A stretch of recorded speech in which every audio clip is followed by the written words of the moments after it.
Bismillahirrahmanirrahim. Elhamdülillahi Rabbil alemin.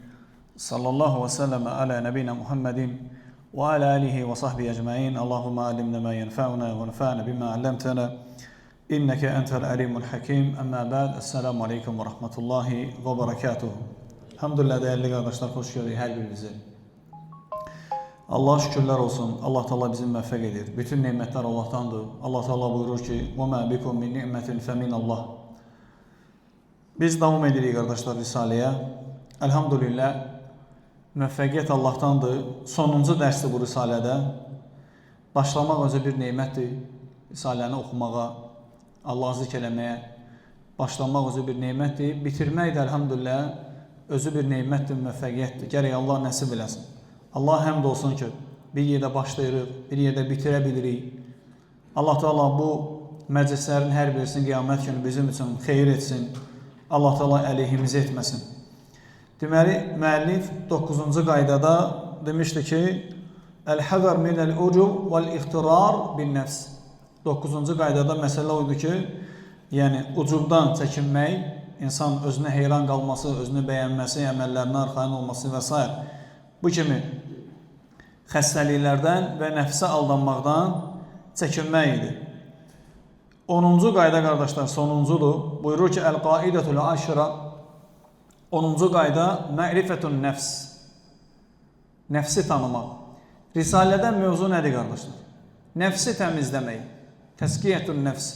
Nəfsi təmizləmək, nəfsi saflaşdırmaqdır Risalənin mövzusu. 10-cu qaydada buyurur ki, mərifətun nəfs. İnsan nəfsini tanımalıdır. Bilməlidir ki, nəfs nədir, necədir, onun sifətləri və s. Buyurur ki, وَمِمَّا يَحْتَمُّ فِي بَابِ تَسْكِيَةِ النَّفْسِ. Yəni, nəfsi təmizləmək babında həyata keçən, yəni onu gerçəkləşdirmək üçün gərək sən biləsən ki, nəfs nədir? Mərifətu həqiqəti hədihin nəfs. Gərək sən nəfsi tanıyasan, biləsən ki, hətta onu islah eləyəsən, onu əla ala biləsən. Və mərifətu sifətihə, nəfsin sifətlərini gərək biləsən. Ne üçün? Liyəshuləl i'tinə bihə və riayətihə və müdəvətihə minəl əfət əlləti tatra aleyhə. Bir gərək sən biləsən nəfs nədir, nəfsin sifətlərini biləsən, ona qayğı göstərmək sənin üçün asanlaşsın. Onun qeydinə qalmaq, riayət eləmək sənin üçün asanlaşsın. Həmçinin ona gələn bəlalar, ona üz verən o xəstəliklər ki var, onlardan onu qoruya biləsən, təmizləyə biləsən nəfsi. Sonra buyurur ki, وَقَدْ وَصَفَ اللّٰهُ سُبْحَانَهُ وَتَعَالَى النَّفْسَ فِي كِتَابِهِ الْكَرِيمِ بِثَلَاثِ صِفَاتٍ مَشْهُورَ مَعْلُومَ. Deyir ki, Allah Teala öz Kərim, hörmətli kitabında nəfsi məlum olan, məşhur olan 3 dənə vəsflə vəsf eləyib. وَهَذِهِ الصِّفَاتِ رَاجِعَةٌ إِلَى أَحْوَالِ النُّفُسِ. Buyurur ki, bu vəsflər də 3 dənə vəsf qayıdır nəfsin hallarına. Nəfs bəzən bir halda olur, bəzən bir halda olur, bəzən bir halda olur. Qayıdır nəfsin hallarına. وَهِيَ onlar və birincisi Allah Teala'nın kitabında bizə vəsf etdiyi nəfsin növləri. Birincisi odur ki, ən-nəfsul mutmainnə, arxain, rahat olan nəfs. وَهِيَ-ləti itma'annət bil-iman və zikrillahi teala və ibadəti və husnul iqbal. Buyurur ki, birinci nəfs rahat, aram tapmış nəfsdir. O da necə aram tapır, necə rahatlaşır?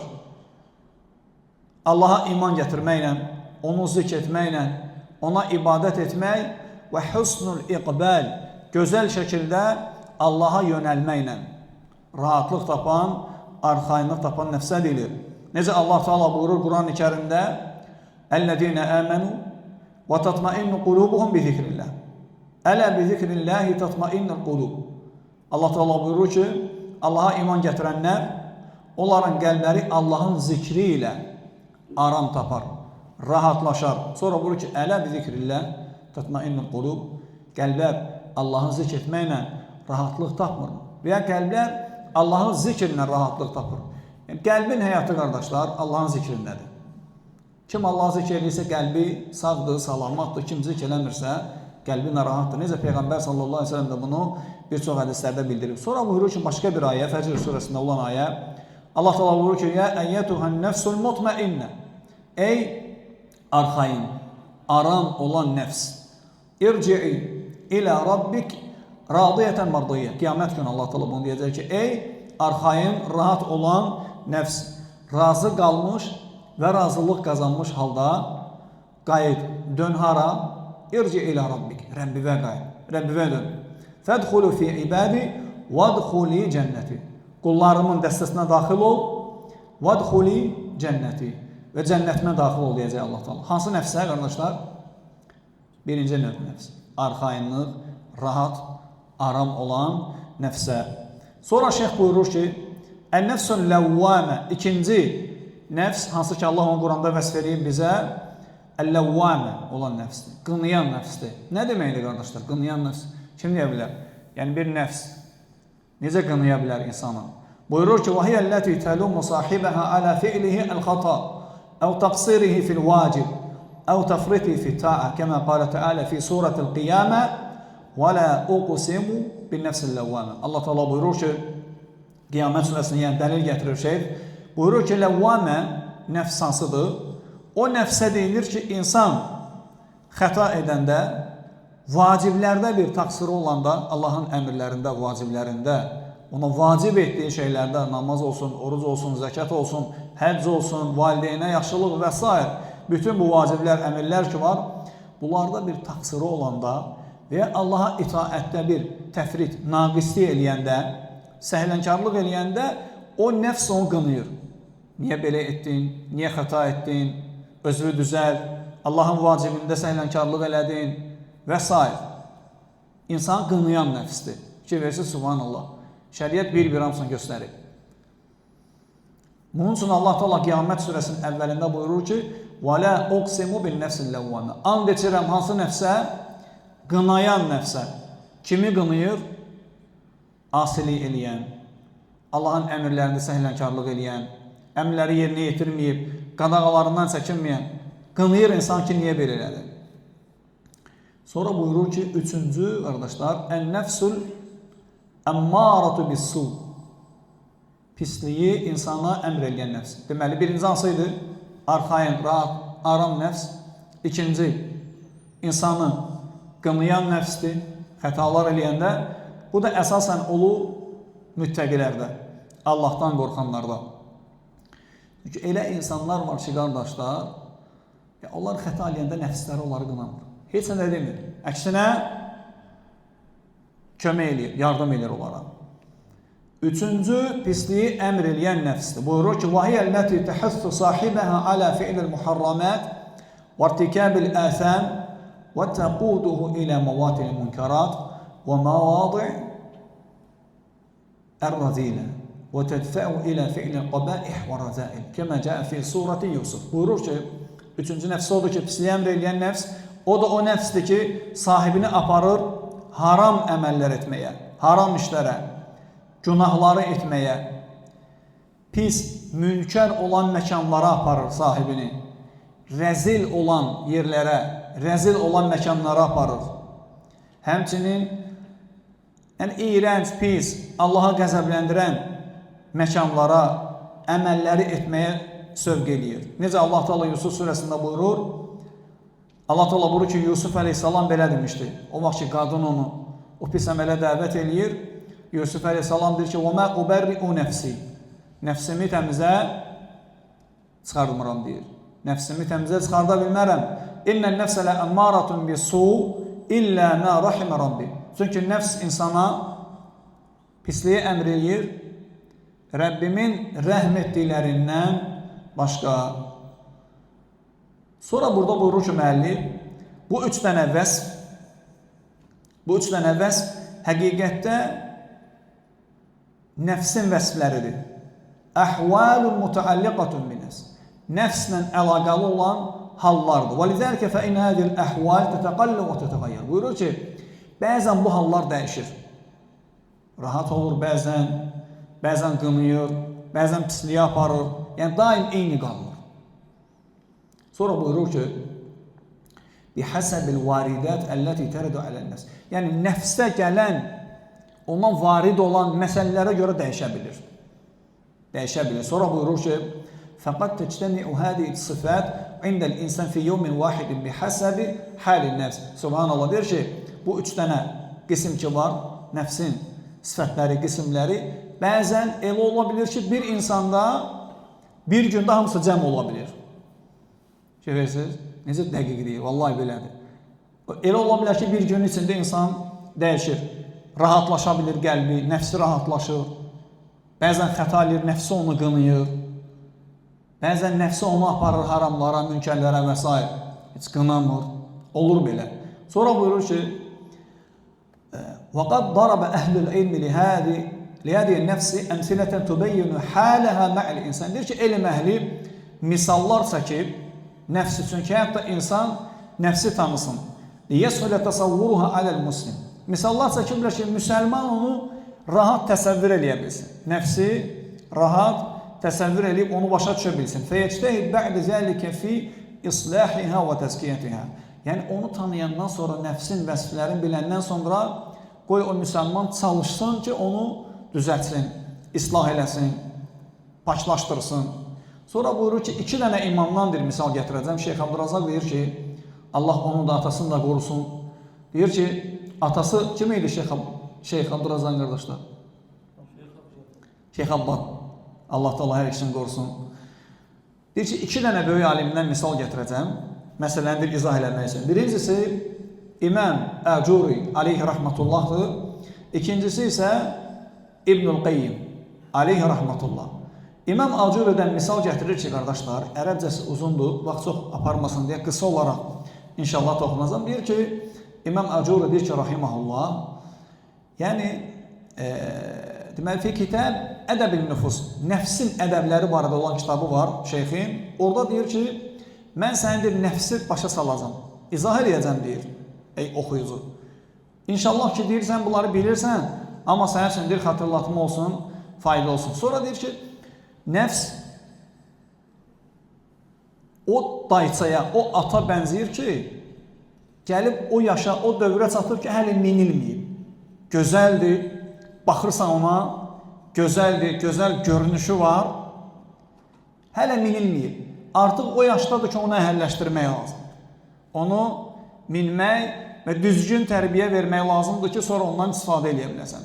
Deyir ki, bax, sözünün mənası budur ki, şeyxin, aleyhi rəhmətullahın, deyir ki, nəfs ata bənzəyir, dayısaya bənzəyir.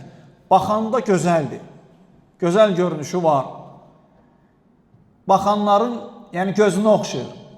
Lakin deyir, o gözəl dayısanı sən düzgün tərbiyə verməsən, onu düzgün ədəbləndirməsən, düzgün istiqamət verməsən, qaçış vaxtı o nə sənin üçün yaxşı qaçmayacaq, nə də ona baxanda onun gözəlliyi sənə heç bir fayda verməyəcək. Çünki gözəldir, istifadə edə bilmirsən. Nə minib sürə bilmirsən, nə yarışlarda sənə fayda vermir, nə döyüşdə onu istifadə edə bilmirsən. Amma deyirsən onu, o işin əhlinə, atdan başı çıxan, atın o dövrünü bilən, ona hansı idmanları etdirmək lazımdır, harada nə etdirmək lazımdır, onları bilən birisinə versən, o sənin üçün o gözəl ədəbləndirəcək və sən onu minib sürəndə deyəcəksən ki, əlhamdülillah, nə gözəl buna tərbiyə veriblər, ədəb veriblər. Ne üçün belədir, qardaşlar? Nəfsi deyir, nəfsi cilovlamaq üçün. Nəfsi cilovlamaq, nəfsi ədəbləndirmək, düzgün istiqamət vermək. Yaxşı, ne üçün deyir, bəs sən onu özün yox, kiməsə versən, başı çıxana versən, burada nəyə işarə eləyir şeyx? Yəni, sən öz nəfsini qaytarsan Quran və sünnəyə, elm əhlinə, Allah və Rasulunun tövsiyələrinə, o ədəblərlə nəfsi ədəbləndirsən, islah eləsən, o sənə fayda verəcək. Harada? Qaçış günü deyir. Tələb günü haradır? Qiyamət günü. O at, dünyada düzgün tərbiyə alan at, döyüşdə sənə üçün yaxşı qaçan, ehtiyaclarını ödəyən, baxanda gözlü oxşaran o at ki var, onu necə gözəl ədəbləndirdin? Nəfsi də belə ədəbləndirsən, nəfsin qaçması sənin üçün qiyamət günü olacaq. Yaxşı qaçacaq. Yəni, sən onun bəhrəsini görəcəksən. Allah sənə xeyrlə mükafatlandıracaq və s. Sonra deyir ki, sən atı elə bir adama verə bilərsən ki, o atı düzgün ədəbləndirməz, düzgün idman elətdirməz və kimsə onu minsə deyəcək ki, bu sözə qulaq asmır. Var belə şeylər qardaşlar. Elə at var ki, minirsən, sürə bilmirsən. Elə baxsan deyirsən, gözəldir. Qısa olaraq şeyxin sözü babıdır qardaşlar. Sonra İbn Qeyyimlə gətirir. İbn Qeyyim deyir ki, rahiməhullah, görün nə deyir, subhanallah. Deyir ki, nəfs elə bir dənə əzəmətli dağdır ki, Allaha gedən yolun üzərində dayanıb. Fikir verin qardaşlar. Vallahi belə sözləri deməksən, hələ İbn Qeyyim olmaq lazım. Allahu akbar. Görün necə misal çəkir. Deyir ki, nəfs Allaha gedən yolun üzərində böyük bir dənə dağ kimi dayanıb. Sonra gör nələr deyir. Deyir ki, rahiməhullah, Allaha tərəf gedən hər bir insan mütləq bu dağın üzərindən keçməlidir. Bu dağın üzərindən keçməlidir. Ləbud da ki, o dağdan keçsin. Lakin deyir, o gedənlər ki var, Allaha tərəf yol alıb, o dağla rastlaşanlar ki, elə nə var ki, Allahın izlə bacarır, tab gətirir, səbirlidir, təmkinlidir, dözümlüdür, qalxır dağın üzərinə və keçir o dağı. Lakin elələri var ki, o dağı qalxanda, o dağın üzərində dərələr var, enişlər, yoxuşlar var, cığırlar var, tikanlar var, hətta yol kəsən quldurlar var. Onlara deyir, tab gətirə bilmir. O dağı qalxa bilmir. Fikir versiniz qardaşlar. Allahu akbar. Necə gözəl vəsflər edir. Vallahi belədir. Fikir versən, istəyirsən imanı artırasan, nəfs imkan vermir. İstəyirsən islah olasan, şeytan imkan vermir. Hətta İbn Qeyyimdir ki, vallahi nəfs deyir, Allaha gedən yolda bir dənə dağ şimidir. O dağın da üzərində şeytan dayanıb. O tərəfə gedənlər ki var, dağa qalxmaq istəyənlər ki var, o dağa qalxmaqdan onları yayındırır, qoymur. Nəfsin özü dağdır, üzərində də bir dənə durub, nə şeytan. Nəfs zaten çətinləşdirib sənin Allaha gedən yolu və onun üzərində də bir şeytanın oturması çətinləşdirib bir sən qalxa bilməzsən bu dağa. Yıxıla bilərsən, ölə bilərsən, əzilə bilərsən və s. Lakin şeyx sondadır ki, vallahi, kim o enişləri, yoxuşları keçsə, quldurlardan xilas olsa, o dərələrdən xilas olub qalxsa, dağı qalxandan sonra bir dənə genişliyi görəcək. Geniş bir dənə ərazi. Rahat irəliyəcək Allaha tərəf. Şübhəsiz necə gözəl misallar çəkirlər, alimlər, nəfsi başa salmaq üçün. Sonra şeyx burada sonda deyir ki, qardaşlar, Şeyx Abdurrazzaq, başa düşüldü qardaşlar, fikir versiniz, başa düşüldü. Nəfs istəyir qardaşlar, fikir versiniz, dağ elə belə demir onu. Nəfs istəyir. Necə Şeyx Qamət Allah onu qorusun, hamınız o sözü bilirsiniz. Deyir ki, nəfs istəyir bəzi şeylər. Lakin deyir, Allah Teala ondan da yaxşını sənə verəcək. Sonra şeyx orada deyir ki, bəzi insanlar var, əbədi ləzzəti, əbədi neymətləri saniyə olan ləzzətlə dəyişirlər. Lakin Allah onları əbədi ləzzətlərdən məhrum edəcək. Nəfsli durub, qabağında durub oğurluqla, zinayla, içki ilə, bəzi günahlarla, bütün bunların hamısıyla. Onlardan xilas olub, o dağı qalxsan, şeytandan orada keçsən, Allahın izni ilə geniş ərazi artıq Allaha tərəf rahat irəliyirsən. Ona görə İmam Əhməd ölüm ayağında nə deyir? Ona deyəndə ki, denən, la ilahə illallah deyir, ya. Oğlu deyir ki, Abdullah, qul la ilahə illallah, denən, la ilahə illallah. Deyir ki, ya.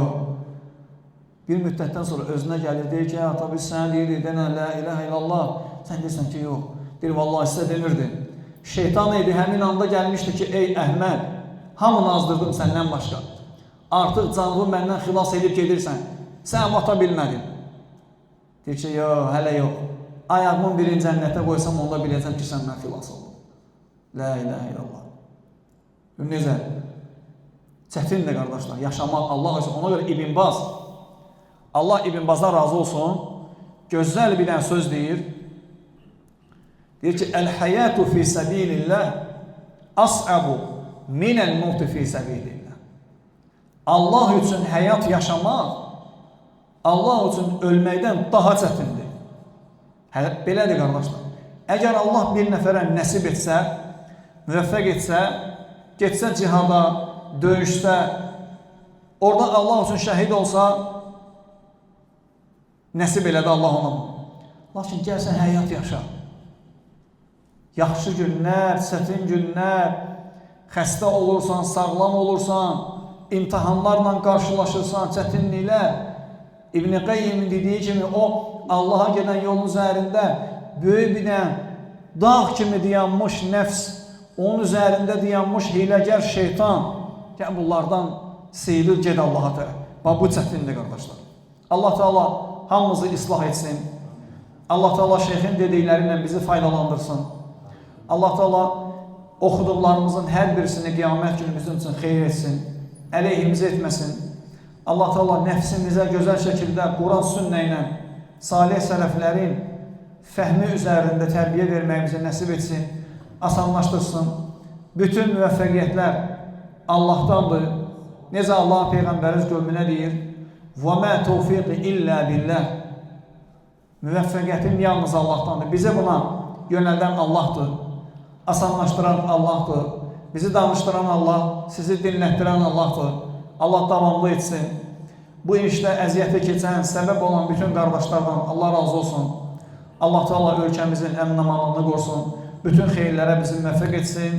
Əqulu mə səmiytum və əstəğfirullaha li və ləkum və lisəl muslimin min kulli dən fəstəğfiruhu innəhu huvəl qafurur rahim. Allah şeyxdən də razı olsun.